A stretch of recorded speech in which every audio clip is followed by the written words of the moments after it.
Good afternoon, guys. How are you?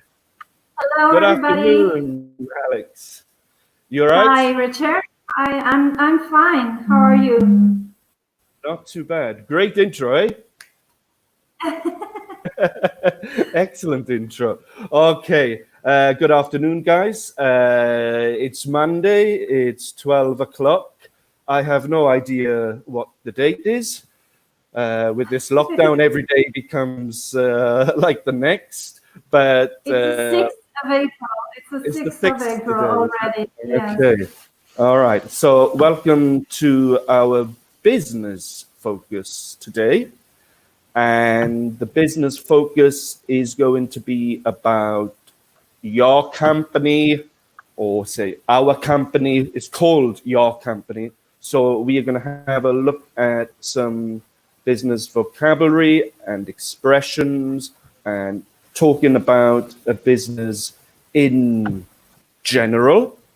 So, as you know, guys, our company is MyS, which stands for My English School, and we are an English school. I'm not going to go any further than that for now because we are going to give some more information about companies later. Okay, so Alex, would you like to introduce yourself in general Of first? course. Yes, of course. So my name's Alex. I'm a corporate teacher together with Richard. That means that I teach companies as well as private people. I'm a teacher in Milano Meravigli, and I live in Milan. I am bilingual, so I am American and Italian. I speak both languages. How about And you, Richard? well, I'm originally from Wales, from the south of Wales, a city called Swansea, which is the second biggest city in Wales. I am also a teacher in Milano Meravigli with you, of course, Alex. And I have lived in London, Spain, Slovakia, and now Italy. Well, Okay. you've moved around quite a lot, definitely. I'm more static. You almost are you from Milan originally? Yes, and I lived in the US for during my studies. I lived in Ah, Washington, D.C., although my family is from Chicago. okay. You were born in Milan. Born in Milan, yes, definitely. Okay. All right, guys. Before we start, just to remind you, please join in the webinar as much as you want to, or as much as you can. Tell us your names. Where are you from? Because we are broadcasting to all over Italy and beyond. I think Spain also and France. And Wonderful, yeah. as this is a business focus activity, perhaps you could tell us what's your job? Right. Your job and your job title. Please let us know where you work and what your activity involves, what role. We're very curious. We would like to participate. Okay, and we have our first listener, Alessia. Nice to. I was going to say nice to meet you, but you're not in person. Well, somehow we are meeting. Come on. Yeah, it is nice to meet you. Alessia is from Naples, fantastic city, and Yes. this is the truth. Yes, Naples was the first ever city I visited in Italy, and the first ever place I visited in Italy.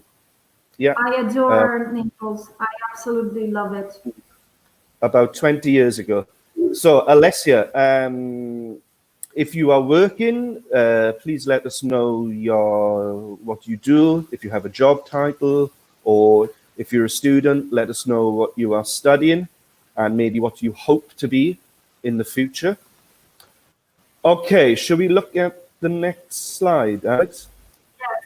So, like Richard said, today we're talking about companies, about describing companies, and most importantly, how to introduce yourself. So we're going to learn how to talk about your company, and we will learn some basic business language. Okay. So let's start. So first of all, like Richard was saying, please tell us something about you. What do you do? How long have you worked for your company, if you work? And what is a typical day for you like? How about you, Okay. Richard? Yes, I'll just go into that. But we have had a message from Alessia, and Alessia is a lawyer. And Oh, she I said, see. but I keep studying because I'd like to become a notary. Yeah, okay. What type of law do you practice, Alessia? Is it corporate law or is it civil law? Let us know. Okay, so let's go back to the slide. I'll answer this for me and Alex for maybe the first question and the third question, and then we can answer the second one ourselves. So what do we do? Well, we work for my English school as corporate teachers. So we teach general and business English in companies in and outside of Milan. Okay. So sometimes we go to the companies ourselves, or sometimes the companies will actually come to the school. But Exactly. predominantly, we go physically to the companies. There are a lot of companies in Milan and a few outside of Milan. And there we teach people in various positions in the companies, and we teach people from a wide range of departments, and we teach individual lessons and group lessons. And Yes. of course, sometimes for some companies, we teach specific areas that they want to improve on or learn about. An Okay, example is legal English, for example, or medical English. So very specific applications of English. very good, Alex. That's correct. And as Alessia is on and she's a lawyer, yes, we do have legal lessons, yes, for lawyers. A little bit for me, because law is difficult even in your own language. Yes, it Yeah, is. but no, we do have legal lessons, and actually we do have quite a lot of lawyers that come to Milano Meravigli. And a typical day for me and Alex would be that a typical day for a corporate teacher would be, like I said, go into different companies to teach the general and business English. Maybe we'd go there for 2 or 3 hours, 3 or 4 lessons, then maybe have a break, or then go on to the next company. And basically, our days would be quite full from maybe 9 to 5 or 9 to 6.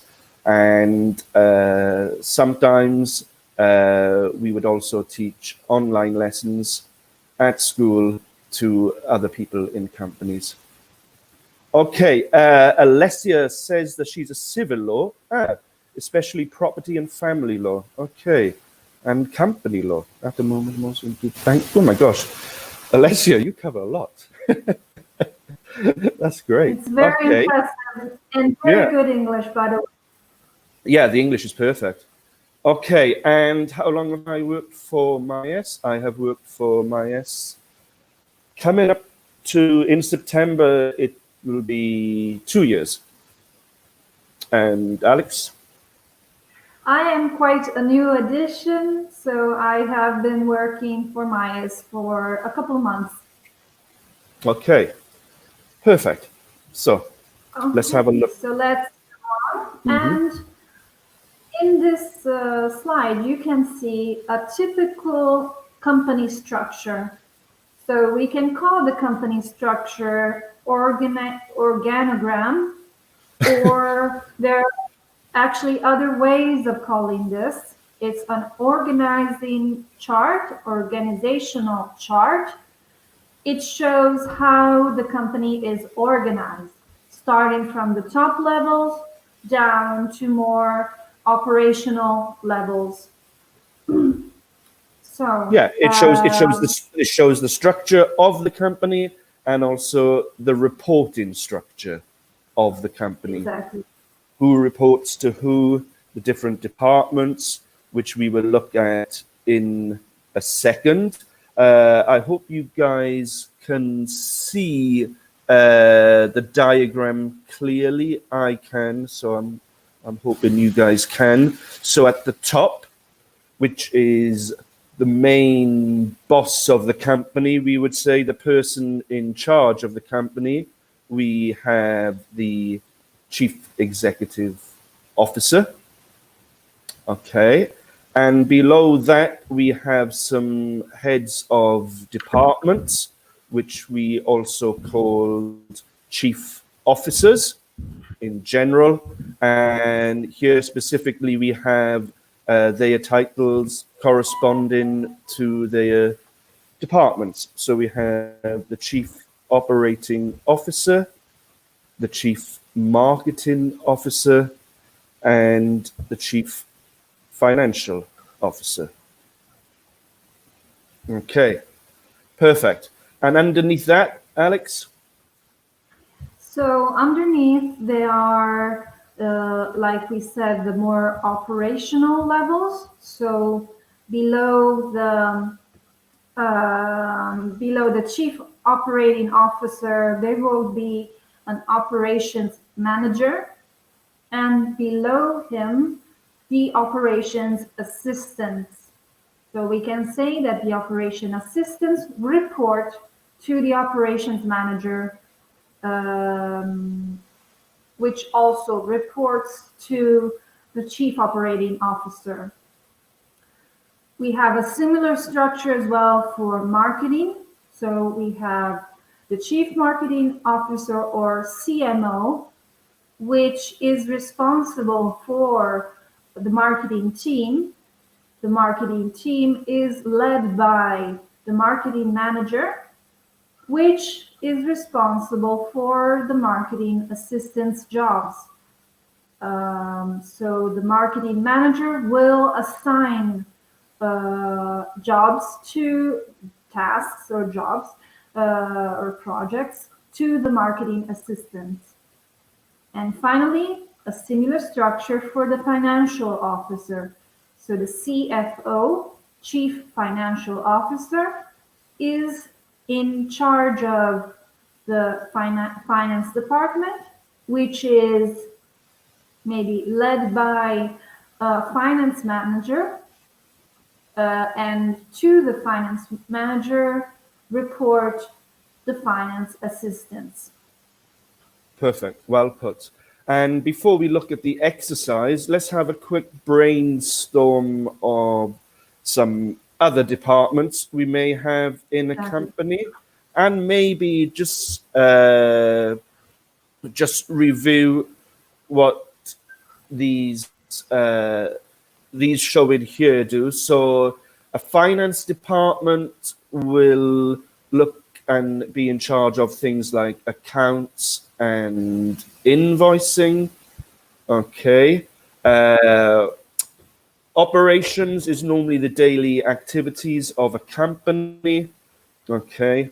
This one maybe changes compared to which company it is.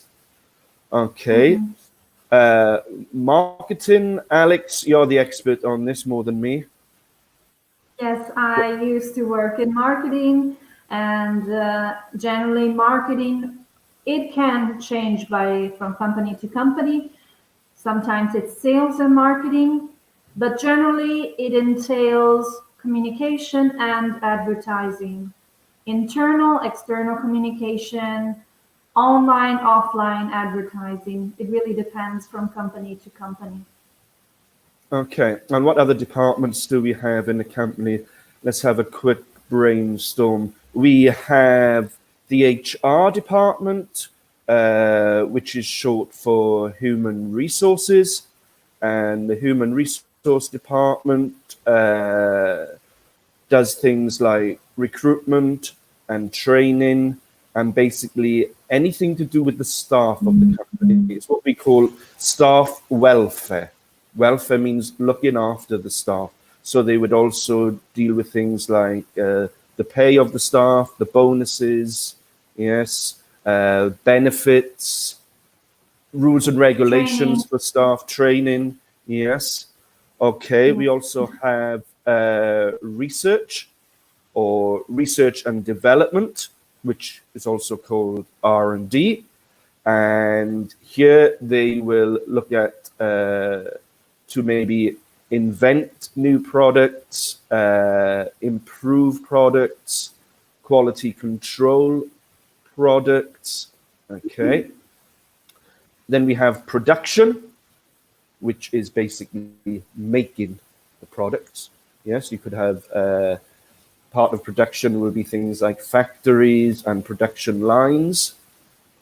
Then we have logistics, which is how you transport your goods to your customers or suppliers.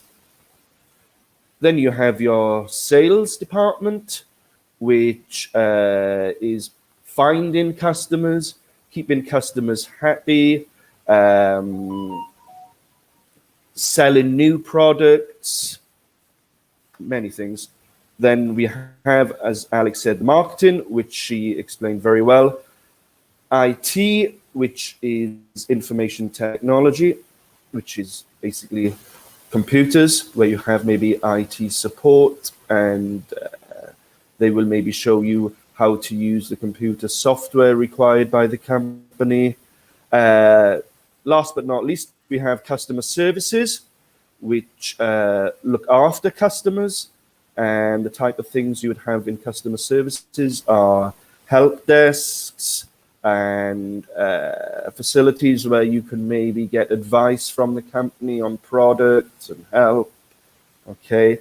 And then, of course, you have administration, which deals with filing, photocopying, writing.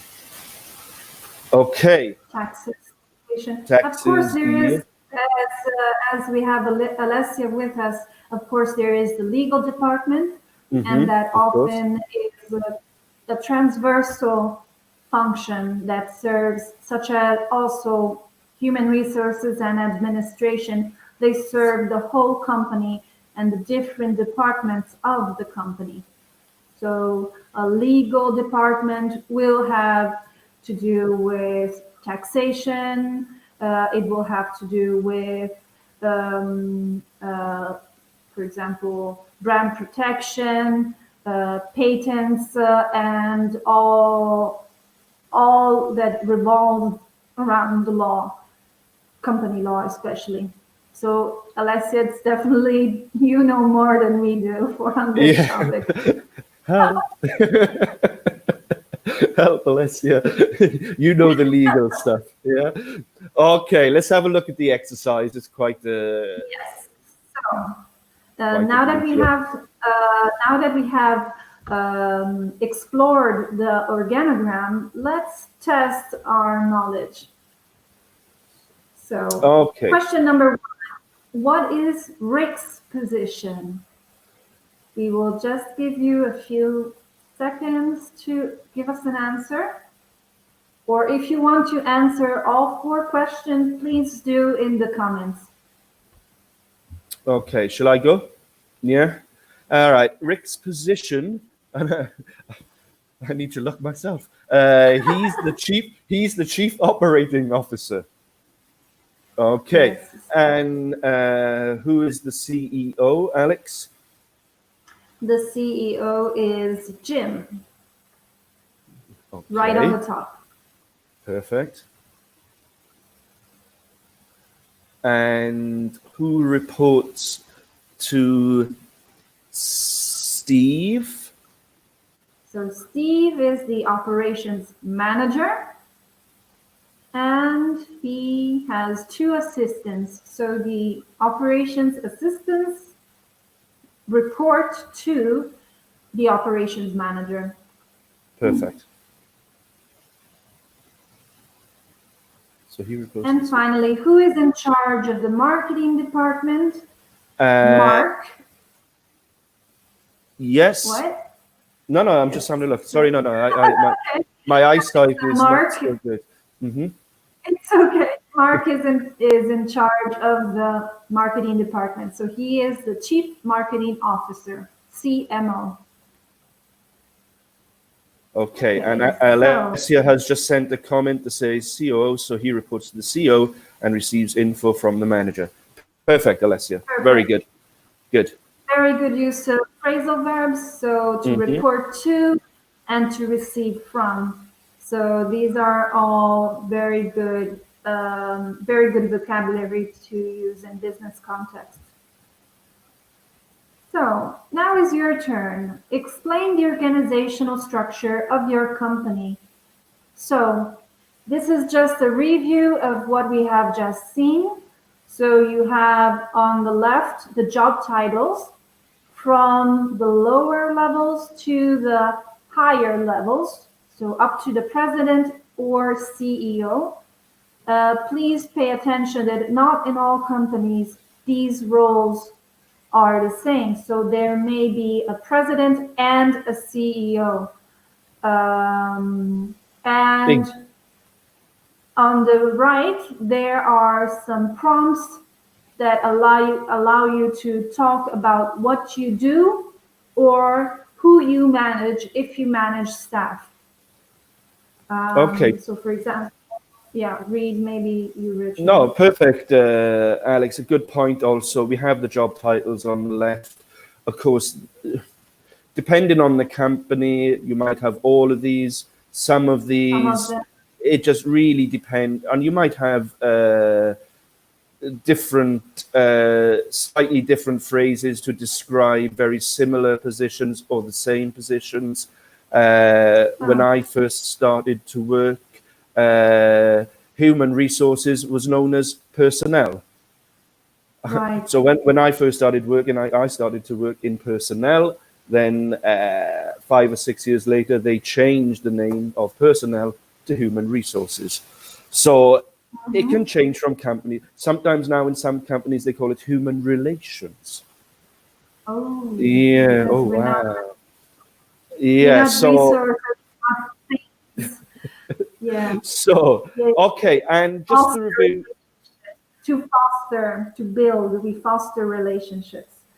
Yeah. Also, I wanted to add something regarding the roles, chief operating manager or chief marketing manager, chief marketing officer, sorry.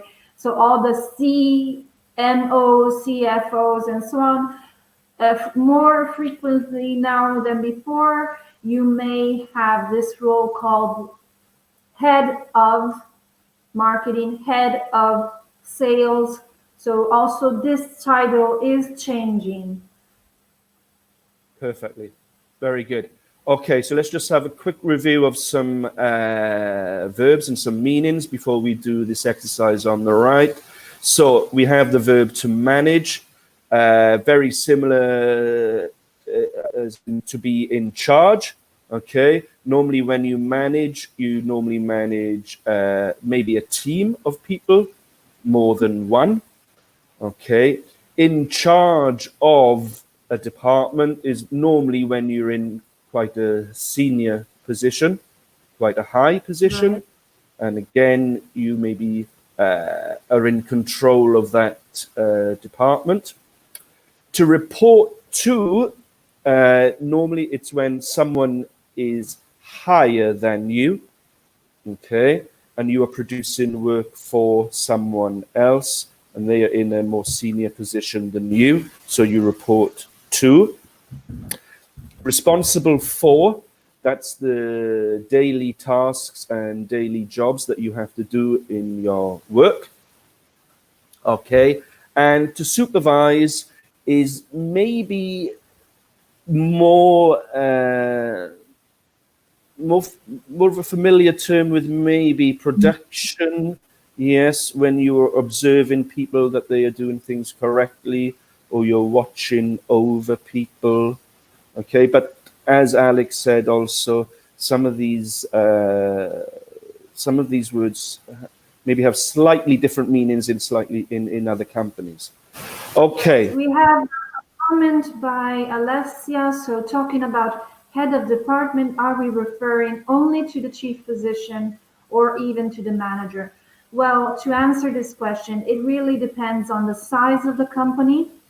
So the larger the company, the likelier that you may have a CFO and then several head of specific departments. Perfect. In Yeah. smaller companies, the two roles, so head of something, head of department, and chief um, marketing, chief department officer, let's say, coincide. So it really depends on the size of the company. No, that's a really good explanation, Alex. I agree. Yeah, sometimes they could be combined if the company is quite small. But if you can imagine a company that employs maybe 6,000 or 7,000 people, then they have to split each section a little bit more sometimes. Yes, so you'll have your head of department or your CFO, and then he may have maybe a half a dozen departments under him. Yes, with all different Exactly. managers. Okay, so let's have a look at the exercise on the right. And it says, talking about what you do or who you manage. I'm going to use HR as my example. So I could say he or she works in the HR department, and he or she is the head of the HR department. He or she is in charge of recruitment, and he or she reports to the HR manager or maybe HR director. And because we're talking about recruitment, he or she is responsible for hiring new staff. You have an example, Perfect. Alex? Well, if you apply these sentences to marketing, you could say he or she works in the marketing department. She is the head of the marketing department. He or she is in charge of internal communication. Um, he or she reports to,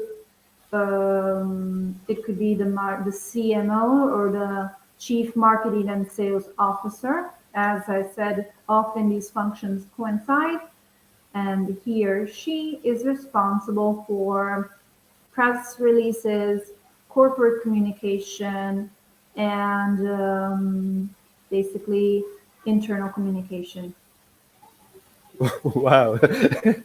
Great. Very good. Okay. Excellent. All right. Let's have a look at the next slide. Okay. Okay. So as you So, can see here, there are several questions that we can use to as a guideline to describe a company. So basically by answering or asking, if you want, these questions, you may create a very good description of your company or ask very detailed information about somebody's company. So would you like to read these questions, Richard? yeah, sure. So, we have tell us about your company. When was the company founded? What does the company do? Where is the head office? How many people work there? And who are the main customers? Okay, let's look a bit more closely at the first question. When we look at the word founded, Okay, we have the verb to found, which means to start. So when was the company started, or when was the company established? Okay. Exactly. It, So do not it, confuse this with the past of find. exactly. And also, please don't use the phrase "the company was born," which I've seen on some websites, some Italian websites. We don't say the company was born in 1990. We say the company was founded in 1990. Yeah, Also, the to be third, born is only for children, for yeah, babies. only for children. Yes. Head office. Another word for head office could be, or is, sorry, headquarters, which we also shorten to HQ. Okay. So, shall I answer these questions about MyS? Yeah, Yes, please go. to give the guys some more background information about our company. So, when was the company founded? MyS was founded in 2011. What does the company do? As we said before, we provide English courses, general English and business English, and also English for people who are doing things like Cambridge exams or IELTS, basically the whole spectrum. We provide these courses to companies and people who just want to study English in general, so private people. Where is our head office? Our head office is in Florence. How many people work for MyS? Currently, there are about over 200 people working for MyS, And growing. and growing. And growing. Yes, And new additions. So yeah. we have roughly now around 30-ish, yeah, around 30 schools all over Italy in all of the main cities. And we also have a school in France and Spain. And our main customers are people that want to learn English, improve their English, uh, or maybe we do have people who just want to do it as a hobby, because now English is quite or a very important language.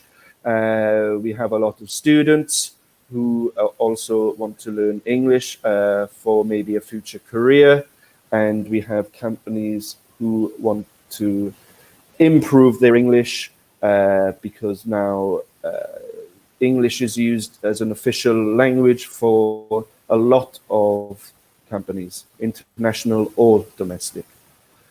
Okay.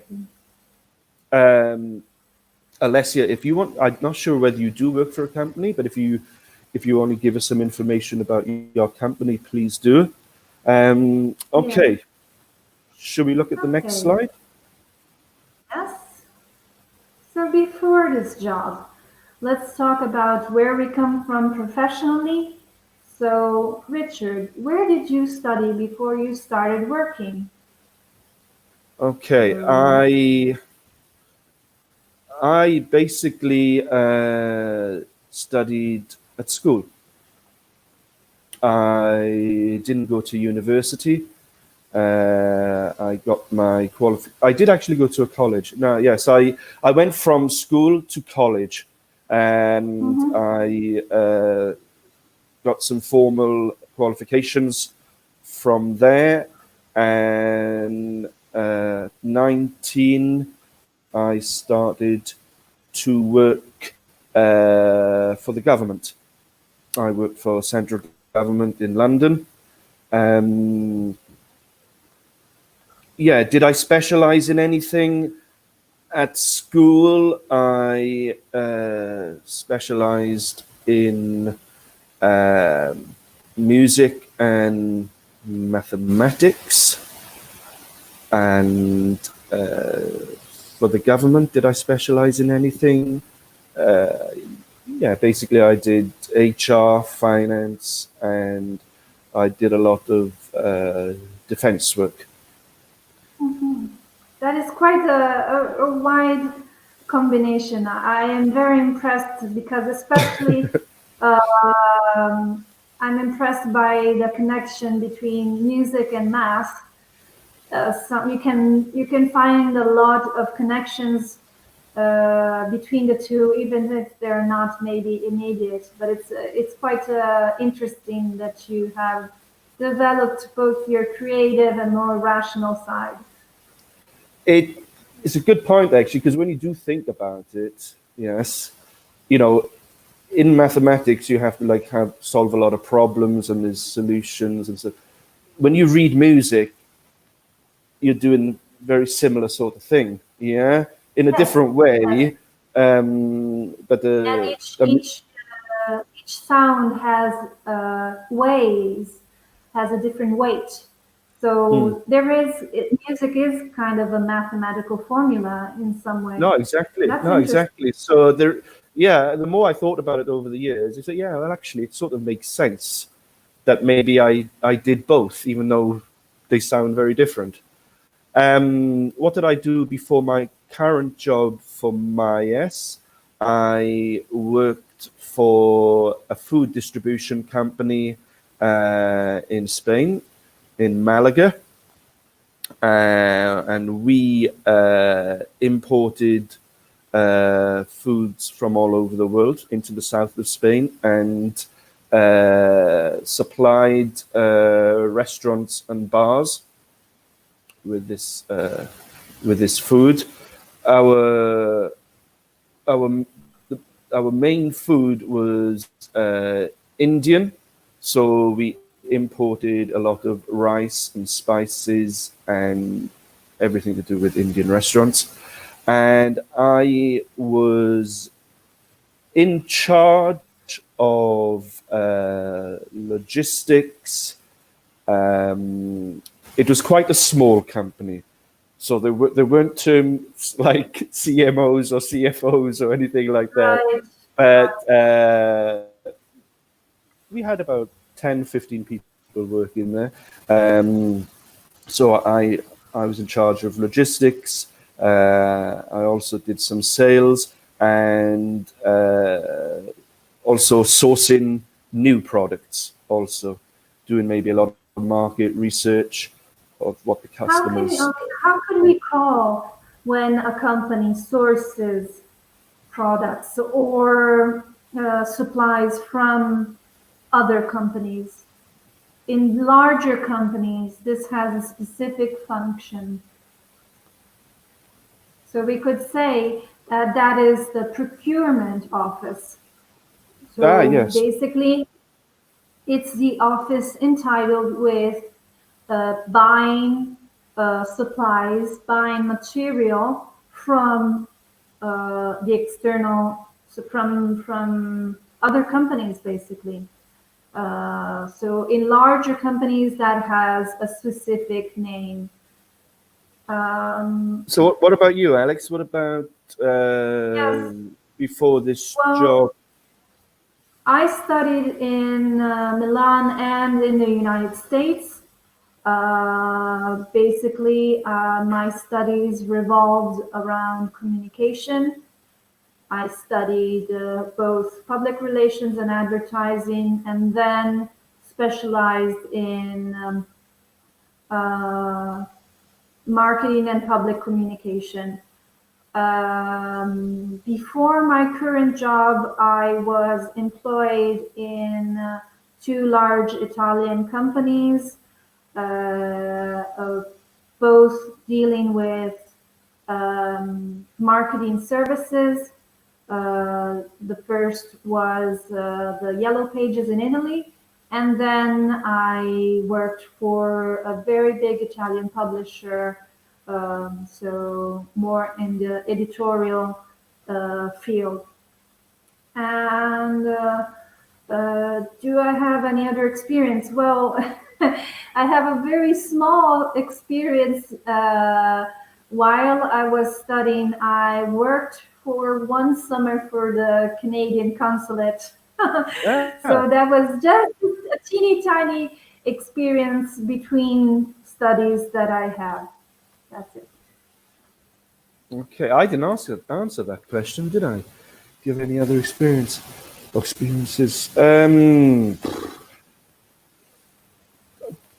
Well, you have such a wide range of experiences. I think you have answered actually. Yeah, I mean, yeah, other experiences. I had quite a lot of experience in administration, which, yeah. Okay, cool. Let's have a look. The next one. So, work duties. How often do you do these work duties? So, we're introducing the concept of how often. So, how often is used to explore the frequency of something. We can answer this question by using adverbs of frequency in our answer. So, Richard, can you give some examples of adverbs of frequency? Okay, so we could use words like, or adverbs like, sometimes, usually, never, always. When we are putting them into a work context, you can also use phrases like every day, every week, yes, daily, yes, okay.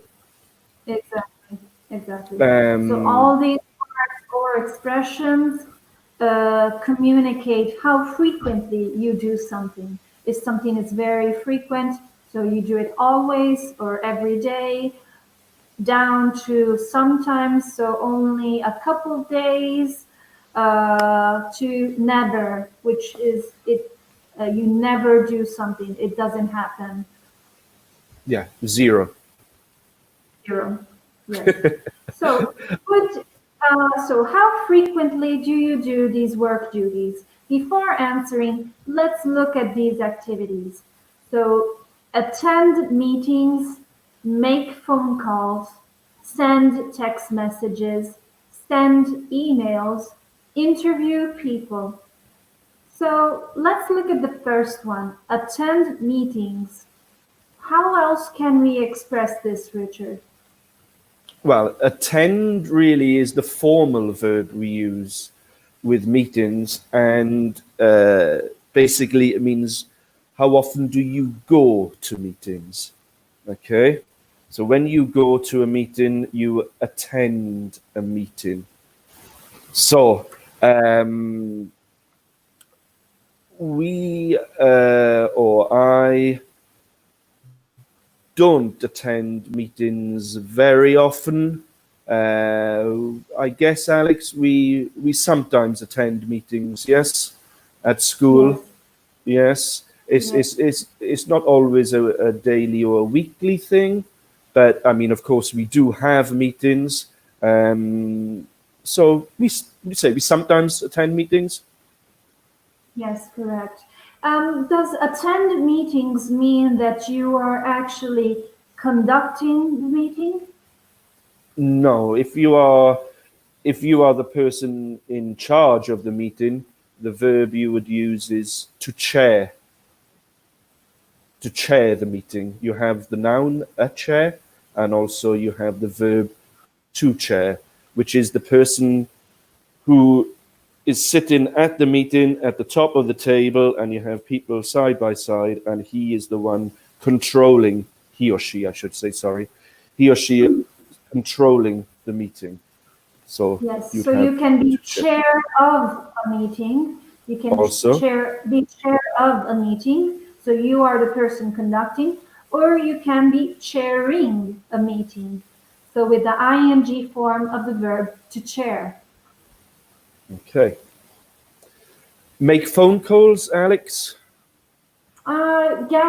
Yes, we do make phone calls quite often, especially in this current situation.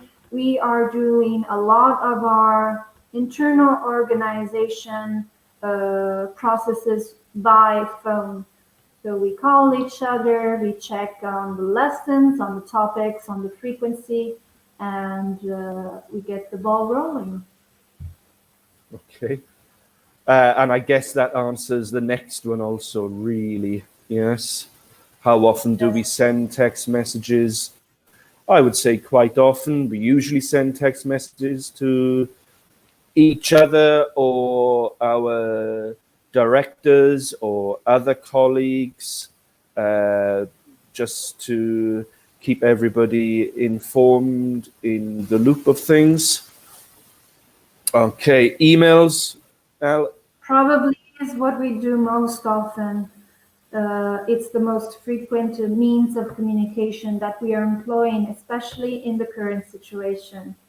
So we use emails frequently, I would say daily, to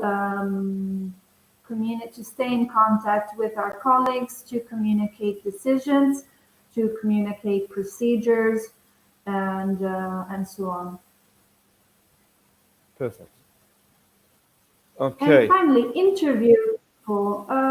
That is a particular verb there. How does it relate to the business environment?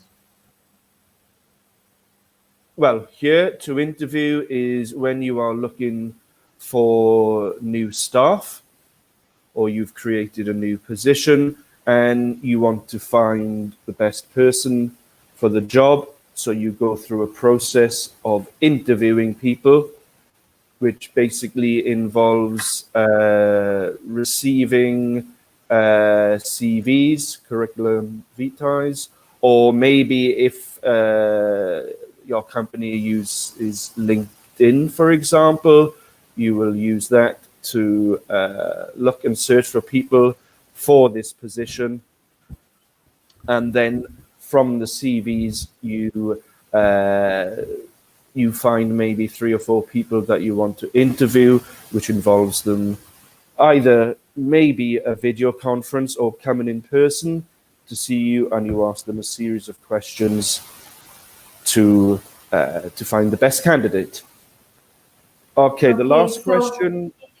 In this context, to interview someone relates to a job application. So it is something we do when we hire or recruit people.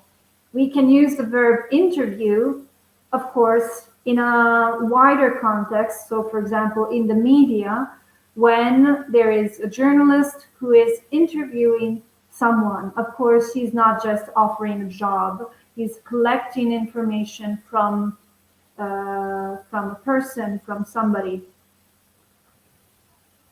So the meaning can change depending on the context. Okay. So how often do you do these things in English? We are very curious to know. So how often do you perform these different activities in English? Do you use English on your job? Is it on every activity or just a few of these activities? Please let us know. We are likely, maybe you have some supplier, some foreign supplier, or you sell to foreign clients, or you have relationships with foreign colleagues, or your company is international, and so English is the main company language. Okay. So, and I think we have one slide left we can finish on. Okay.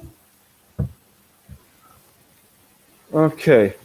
Let's have a quick brainstorm, Alex. We looked at, in the previous slide, at some things that we do in English at work.